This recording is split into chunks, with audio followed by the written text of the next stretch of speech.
तो आज हम बनाने जा रहे हैं अंडरटेकर। और अंडरटेकर कौन नहीं जानता उनको, पहले तो ये बताओ। पूरी दुनिया जानती है। अगर कोई उनको एज ए रेसलर नहीं जानते तो उनको ऐसे जानते हैं कि जो अक्षय कुमार की मूवी थी उसके अंदर भी अंडरटेकर आ चुका है 90s के एरा में। तो सोचो अंडरटेकर की पॉपुलैरिटी कितनी होगी।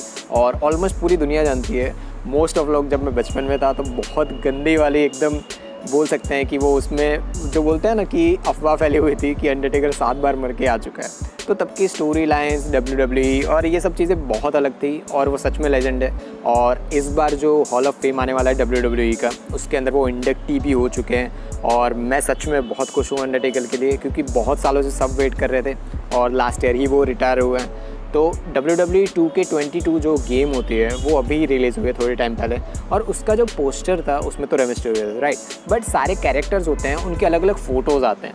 तो मैंने जब फ़ोटो अंडरटेकर का ये वाला देखा तो मुझे बहुत डिटेल्ड दिखी इसमें। मुझे पता था टाइम लगने वाला है बहुत ज़्यादा वाला, बट ये स्केच इतना परफेक्ट लग रहा है मुझे। जब मैंने बना दिया पूरा का पूरा, जब थर्ड या फोर्थ पार्ट ख़त्म होगा तो आपको आइडिया आ जाएगा कितनी मेहनत और कितना ब्यूटीफुल स्केच बना है। मेरा आज तक का सबसे बेस्ट स्केच है।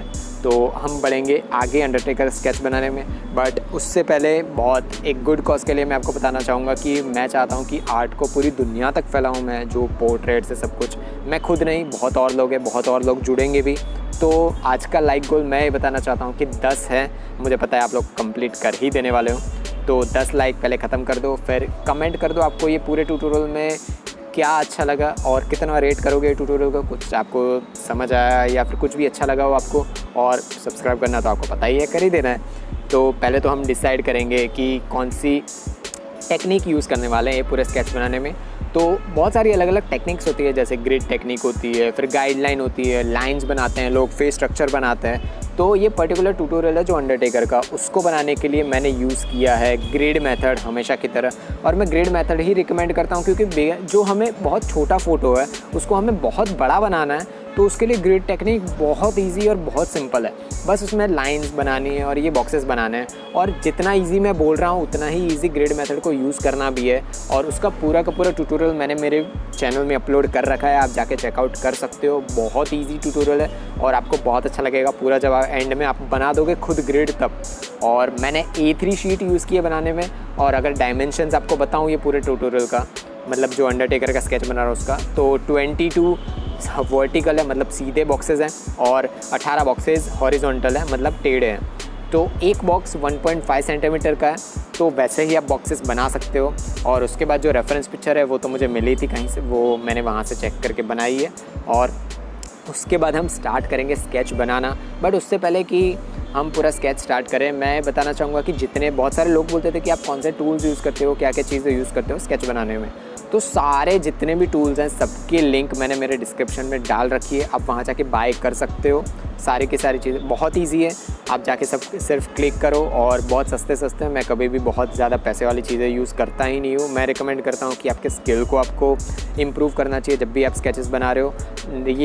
ये ज़्यादा वो जो बहुत ज़्यादा एडवांस्ड आर्टिस्ट हो जाते हैं, जिनको बहुत ज़्यादा छोटी छोटी डिटेल्स भी बनानी होती है, उनके लिए अगर आप ज़्यादा हायर टूल्स यूज़ कर रहे हो ये वो सब ठीक है। बट जैसे मैं भी इंटरमीडिएट या बिगिनर आर्टिस्ट को ही बोलूँगा कि आप जो भी टूल्स हैं आपकी स्किल को इम्प्रूव करो, आप शेडिंग को इम्प्रूव करो। तो सारे टूल्स मैंने डिस्क्रिप्शन में दे रखे हैं, आप जाके बाय कर सकते हो। तो पहले तो आउटलाइंस बनाएंगे हम। आउटलाइंस बनाने का मेन मोटिव ये है कि लोग भूल जाते हैं कि ये लाइन, ये बॉक्स कहाँ पे थी, ये बॉक्स पे कहाँ पे था, ये बॉक्स 9वां वाला था, या ग्रिड की बात कर रहा हूँ, ग्रिड के अंदर ये 9वें बॉक्स पे कौन सा था, 10वें बॉक्स पे कौन सा था। तो ये कन्फ्यूजन ना हो इसी के लिए पहले आप आउटलाइंस बना दो। बट जितने मैंने पुराने वाले 1-2 वीडियोस जो बनाए हैं बैड बनी वाले और वो सब, तो उसके अंदर मैंने क्या किया था, मैं पहले नाक बनाना था, फिर फेस बनाता था, आइज़ डिफरेंट टाइप ऑफ जो अलग अलग चीज़ें होती है फेस के अंदर वो बनाता था। बट हमेशा की तरह मैं पिछली बार जो पहले बताता था कि एक बॉक्स के अंदर जो डिटेल्स हैं वो भरूंगा मैं, उसके बाद दूसरे बॉक्स में भरूंगा, तीसरे बॉक्स में, ऐसे ऐसे होता क्या है कि जब आप बहुत ज़्यादा जूम करते हो आपके पिक्चर को, और मैं हमेशा रिकमेंड करता हूँ कि कोई थर्ड पार्टी एप्लीकेशन यूज़ करो, और मैंने पूरा का पूरा ट्यूटोरियल अपलोड कर रखा है कि कैसे स्टार्ट में कोई भी पिक्चर आपके पास रेफरेंस पिक्चर है, कमीशन आर्टवर्क मिला है आपको कोई भी पिक्चर का, उसके अंदर आप ग्रेड कैसे डालोगे, पूरा का पूरा मैंने ट्यूटोरियल डाल रखा है। प्लेलिस्ट में भी मिल जाएगा, डिस्क्रिप्शन में भी मिल जाएगा, आप चेकआउट कर सकते हो। कैसे फ़ोटो के ऊपर ग्रेड लगानी है, कैसे वो ग्रेड को पेपर पे अप्लाई करनी है, सब कुछ आप जाके चेकआउट कर सकते हो। तो उसके बाद आउटलाइंस बनाने का पर्पस तो मैंने बता दिया आपको। जब आउटलाइंस पूरी बन जाती है आपकी, तो आउटलाइंस बनाने के बाद आपको उसके अंदर शेडिंग स्टार्ट करनी है। और ये जो अंडरटेकर का जो पोर्ट्रेट मैंने यूज़ किया है रेफरेंस पिक्चर, उसके अंदर इतनी सारी डिटेल्स हैं, क्योंकि जो उन्होंने क्लोथ्स पहन रखे हैं और ऑर्नामेंट्स पहन रखे हैं, ऑर्नामेंट्स तो नहीं बोल सकते, क्लोथ्स हैं, वो उनकी टोपी जैसा कुछ है जो उनका वो बहुत ज़्यादा डरावना लुक देता है।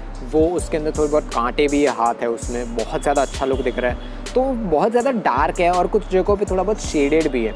तो अगर हम ग्रेफाइट पेंसिल यूज़ करते हैं तो उससे हम शेड्स तो दे पाएंगे, बट जो डार्कर और एकदम ब्लैक लुक हमें मिलना चाहिए वो हमें ग्रेफाइट पेंसिल से नहीं मिलने वाला है। तो इसी वजह से मैं हमेशा बोलता हूँ कि जब आप ग्रेफाइट पेंसिल से ज़्यादा डार्कर ना बना पाओ तो चारकोल पेंसिल हमेशा कपड़े बना रहे हो या कुछ भी बना रहे हो ऑर्नामेंट्स या कुछ भी किसी ने पहन रखा है, तो उसके लिए हमेशा चारकोल पेंसिल यूज़ आपको करनी चाहिए।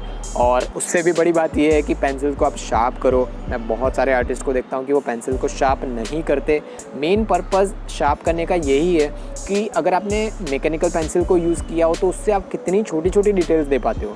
और अगर सोचो कि आपकी जो पेंसिल है वो थोड़ी बहुत फ्लैट हो गई है, उसमें पॉइंट नहीं दिख रहा है मैकेनिकल पेंसिल की तरह, तो उससे आप जब आइज़ बनाने जाओगे तो अगर आइज़ ही 0.5 सेंटीमीटर की है और आपने जो पेंसिल फ्लैट कर रखी है वो 0.6 सेंटीमीटर की है, तो आई बनने वाली है, उतने छोटे डिटेल्स बनने वाले हैं नहीं बनने वाले हैं। तो वही पर्पज़ के लिए आपको हमेशा आपकी पेंसिल को शार्प करते रहना चाहिए। 10-15 स्ट्रोक्स हो गए उसके बाद आप शार्प कर लो, उससे ज़्यादा मत रुको, शार्प कर लो। और चीज़ क्या है कि चारकोल पेंसिल जब शार्प करते हैं हम कॉमन जो शार्पनर होता है उससे, तो वो टूट जाती है, वो सबको पता है। तो उसी के सॉल्यूशन के लिए बहुत लोगों ने मुझे कमेंट भी किया था, तो उसके लिए मैंने कब से ट्यूटोरियल अपलोड कर रखा है कि पेंसिल्स को आपको शार्प कैसे करना चाहिए, तो आप वो भी जाके चेकआउट कर सकते हो। बहुत ईजी टेक्निक है और आपको ईजिली आपको पता भी चल जाएगा आपको पेंसिल्स को कैसे शार्प करना है। तो चारकोल पेंसिल से पहले तो हम कैप बनाना स्टार्ट करेंगे अंडरटेकर की। तो अंडरटेकर की कैप बनाने में मेन पर चीज़ ये है कि उसके अंदर डिटेल्स बहुत सारी है। गलती बहुत लोग ये भी करते हैं कि आउटलाइंस तो बना दी बट पूरा ब्लैक उसको कर देंगे पहले चारकोल पाउडर से और उसके ऊपर डिटेल्स बनाना स्टार्ट करेंगे। बट जो हमने आउटलाइंस बनाई थी उसके ऊपर चारकोल पाउडर से हम अगर ब्लेंड करेंगे तो सब कुछ ब्लेंड हो जाएगा और हमें सारा पार्ट तो हमें ब्लेंड करना नहीं है। तो उसी की वजह से जितना पार्ट आउटलाइंस में हमने बना रखा है उसके आसपास में चारकोल पाउडर को डालो। और आप ब्रश यूज़ कर सकते हो, आपके पास मेकअप ब्रश या पेंट ब्रश है, कुछ भी जो थोड़ा बहुत हार्ड हो उसको ब्लेंड कर सकते हो। उसको यूज़ करके आप ब्लेंडिंग स्टम्प भी यूज़ कर सकते हो। बट जो डिटेल्स आपने आउटलाइंस बनाई थी वो कभी खोनी नहीं चाहिए, इस चीज़ पे आपको ध्यान रखना है। तो बेस लेयर के लिए आप चारकोल पाउडर भी यूज़ कर सकते हो, बट मैंने यूज़ की है हार्ड चारकोल पेंसिल। और मैं ये भी बताना चाहता हूँ कि 3 टाइप की पेंसिल्स होती है, hard charcoal pencil, medium charcoal pencil and then finally soft charcoal pencil. Hard charcoal pencil थोड़ी बहुत लाइट होती है, मीडियम चारकोल पेंसिल थोड़ी बहुत डार्कर होती है और जो कम्प्लीटली डार्कर लुक हमें मिलता है वो है सॉफ्ट चारकोल पेंसिल से। तो हार्ड चारकोल पेंसिल से मैं बेस लेयर बना दूंगा ताकि वो बहुत ज़्यादा डार्क भी ना दिखे, ताकि मुझे इरेज करने में ईजी पड़े, मुझे आउटलाइंस भी फेड ना हो जाए, मतलब गायब ना हो जाए। तो पहले बेस लेयर मैंने बना दी, उसके बाद मुझे जहाँ जहाँ डार्कर थिंग्स दिख रही है, मतलब थोड़ा बहुत ब्लैक ज़्यादा है, उस पर मैं मीडियम चारकोल पेंसिल यूज़ करूँगा। उसको भी मैं फिर से ब्लेंड करूँगा मेकअप ब्रश से। आप यूज़ कर सकते हो ब्लेंडिंग स्टम्प भी यूज़ कर सकते हो। डार्कर लुक को जब भी आपको ब्लेंड करना है तो मैं रिकमेंड करूँगा कि कभी भी ईयरबड और ये सब चीज़ें यूज़ मत करो। ईयरबड और ये सब चीज़ें हमें स्किन टेक्सचर और ये सब के लिए हेल्प करती है, बट हमें जब बहुत ज़्यादा डार्कर लुक और क्लोथ्स बनाने होते हैं तो उसके लिए हमेशा आप यूज़ कर सकते हो ब्लेंडिंग स्टम्प। और चारकोल के लिए तो हमेशा की तरह जो हमारे मेकअप ब्रशेस होते हैं वो बहुत यूज़फुल होते ही हैं।